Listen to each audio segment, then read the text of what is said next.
I'm so glad you all decided to join me on today's adventure. As you follow along, I have a story to tell you from God's Word. Do you finder fish know what God's Word is? The Bible! That's right. To help you see this story from the Bible, you better put on your special story goggles.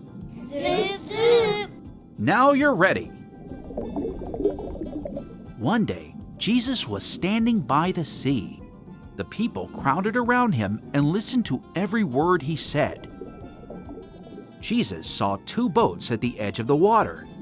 He got into the boat that belonged to Peter.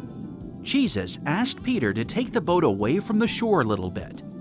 Then he sat down in the boat and taught the crowd of people. When he finished speaking, Jesus said to Peter, "Go out into the deep water so you can catch some fish." Peter told Jesus, "We've worked all night and haven't caught anything. But because you say so, I will let down the nets." When Peter and his crew put the nets down into the water, they caught so many fish that their nets began to break.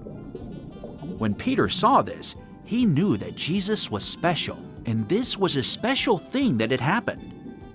Then Jesus told Peter, "Come and follow me. From now on, you will fish for people." Jesus didn't actually mean they were going to catch people like they caught fish, but he meant that they were going to follow Jesus and tell people about God's love for them. Friends, here's the amazing part. Peter and his friends left their boats and stinky nets and fish on the shore and followed Jesus. Jesus wants you to follow him too.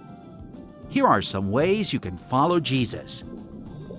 You can follow Jesus by reading about him in the Bible and doing what he says. You can also follow Jesus by telling others about God's love. And you can follow Jesus by following others who love him too. So here's what you need to know today, Finder Fish. Everybody say this after me. Follow Jesus. Jesus! And that's exactly what Gil needs to hear when we get to Coral Cove. Stay close, we're almost there.